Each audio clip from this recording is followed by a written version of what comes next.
Hi, Jeff. How you doing? All right, let's go and take a look. Now, I think that the obvious problem here is that this is not readable. And the reason using specific terminology that we learned from the class is that it's lacking in contrast. There is no contrast between the background and the yellow type. Therefore, it's extremely difficult, if not impossible, to read. Same thing with the I over here.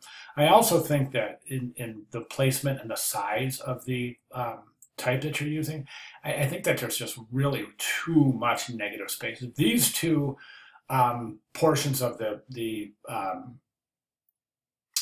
quote seem to be not related because there's, in terms of proximity, there's so much distance between them that the viewer looks at them and doesn't realize they're connected. Okay, so I would recommend experimenting with scale to create a connection between the two. And I also would recommend definitely working with that, with the contrast associated with this type here to make it more legible. And working with scale is also going to really engage. Right now, there's so much negative space here, it's not really being engaged. So think of these words and these as shapes, and think of these phrases as shapes. And the shapes are synonymous to the shapes that we were experimenting with during weeks 1, 2, specifically during weeks 1 and 2 when we were creating our compositions.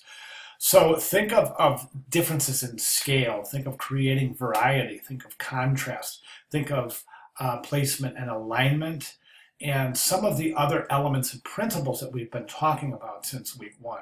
And I'd really like you to recompose this. Now, there's a couple of things that we can do. Now, I think that the typefaces are pretty good in terms of creating a decent relationship between one another, but I really want you to push your experimentation and your creativity here as far as you possibly can.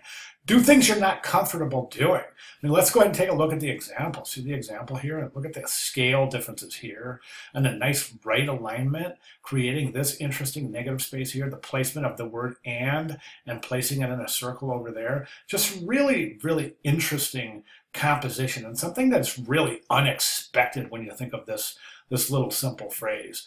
So I would like you to try to use those principles and really try to push this.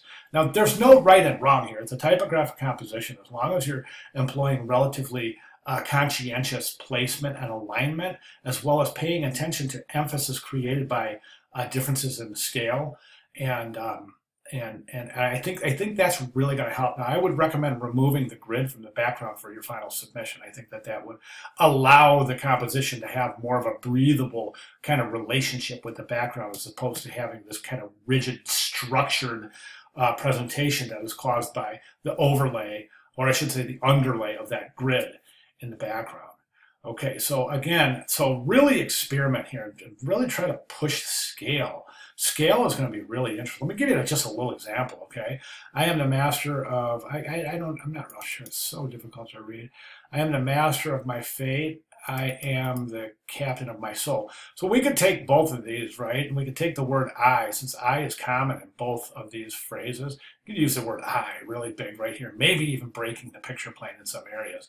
I, and then over here, am the captain of my fate, the master of my fate. I am, maybe big. I am the master of my fate. And then the same I am the captain of my soul, really placing emphasis on the words fate and soul.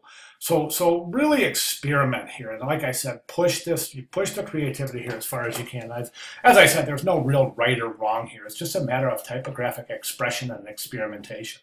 All right, so if you have any questions, Jeff, please feel free to let me know. But I'd love to see you really push your creativity here on the final composition. All right, thank you very much.